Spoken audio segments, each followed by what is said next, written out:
កូនខ្មែរប៉ុន្តែឃ្លានសម្លចាប់ឆាយបានមកដល់ទៀតហើយមានអ្នកណាគេខ្លះដូចខ្ញុំអត់ឲ្យតែពេលឃ្លានណាហើយអត់បានញ៉ាំគឺថាអត់សុខទេសូម្បីតែពេលគេងលក់ក៏យូរសពដែរអញ្ចឹងថ្ងៃនេះក៏ខ្ញុំបានមកធ្វើសម្លចាប់ឆាយម្ដងទៀតហើយបងប្អូនដែលគាត់ពិបាករកមុខម្ហូបហើយហ្នឹងអាចចូលមើលក្នុងវីដេអូរបស់ខ្ញុំបានដោយសារ channel របស់ខ្ញុំនេះគឺខ្ញុំផងនិយាយពីមុខម្ហូបប្រចាំថ្ងៃតែម្ដងពិសេសបងឬមួយក៏អូនដែលគាត់ឡើងទៅនៅពេញម្នាក់ឯងហ្នឹងហើយគាត់អត់សូវចេះធ្វើមុខម្ហូបច្រើនអាចចូលមើលក្នុងវីដេអូនេះបានហើយចំពោះមុខម្ហូបដែលខ្ញុំធ្វើគឺវាអត់ពិបាកទេងាយខ្លាំងមែនតើចំណុចពិសេសដែលខ្ញុំធ្វើវីដេអូនោះគឺវីដេអូរបស់ខ្ញុំមួយគឺមានតែការសំចៃអត់ត្រូវការចំណាយលុយច្រើនពេកទេជាក់ស្ដែងនៅសម្លចាប់ឆាយនេះខ្ញុំស្លឡើងមួយឆ្នាំងធំប៉ុន្តែអស់លុយអត់ដល់ 20000 ទេហើយចំពោះសមាជិកគឺមានតែ2នាក់តែប៉ុណ្ណោះអញ្ចឹងហើយសម្លមួយឆ្នាំងនេះញ៉ាំរហូតដល់2ថ្ងៃ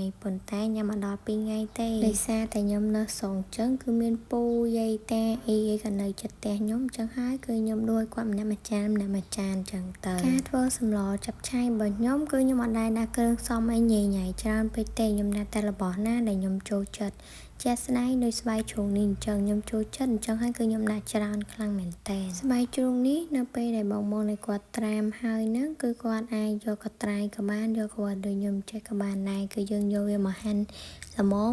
មនៅទំហំដែលយើងចង់បានតែបងបាច់ហាន់ធំពេកក៏បានដែរដោយសារនៅពេលដែលវាត្រូវទឹកថែមទៀតទៅវារីកកាន់តែធំអញ្ចឹងហើយនេះគឺជាទំហំដែលខ្ញុំយកអត់ធំពេកហើយក៏អត់តូចពេកដែរប៉ុណ្ណឹងល្មមហ្មងសំខាន់ណាស់នៅពេលដែលខ្ញុំស្រូបសម្លចាប់ឆាយនេះហើយយកឲ្យយាយគឺគាត់ថាចេះហេតុអីមិនខ្ញុំចេះធ្វើសម្លចាប់ឆាយទៀតសូម្បីតែអ៊ីរបស់ខ្ញុំក៏គាត់បើកភ្នែកធំដែរដោយសារតែគាត់មានកូន3តែគាត់អត់ទាន់ចេះស្លសម្លចាប់ឆាយទេ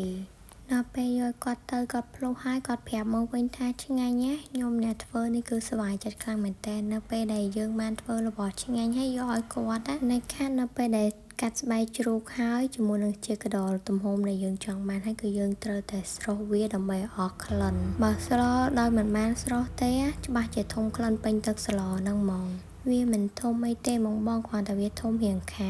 តែប៉ុណ្្នឹងឯងហើយរសជាតិទឹកស្លរបស់យើងក៏វាអត់ឆ្ងាញ់ដែរហើយនៅពេលលីងសាច់បងទាំងអស់គ្នាដាក់ស្បែកជ្រូកជាមួយតិចជាកដលនឹងចូលផងដើម្បីឲ្យខ្ទឹមរបស់យើងនឹងវាឈ្ងុយមួយទៀតបងមាននឹងអត់មិនថាស្លឬមួយក៏ឆាយតែខាតគឺយើងត្រូវតែដាក់ទឹកប្រេងខ្យងដើម្បីឲ្យមានរសជាតិជាស្ដែងប្រេងរបស់ខ្ញុំគឺគាត់ទឹមតែភ្ញាក់ផ្អើលគាត់ថាអូទឹកស្លគេប្រើទឹកប្រេងខ្យងទៀតចាច្បាស់ណាស់ទឹកស្លឬមួយក៏បបរគឺគេតែងតែប្រើទឹកប្រេងខ្យងនៅពេលដែលរំលីងសាច់ឲ្យវាឈ្ងុយទឹកប្រេងខ្យងនៅពេលដែលយើងដាក់ទៅគឺវាបង្កើនរសជាតិកាន់តែឆ្ងាញ់ហើយទិញបែបនេះខ្ញុំជឿថាបងខ្លះគឺគាត់អត់បានប្រើទេអញ្ចឹងបើសិនជាវីដេអូរបស់ខ្ញុំជាប្រយោជន៍ដល់បងកុំភ្លេច Subscribe Channel ម្នាក់មួយណា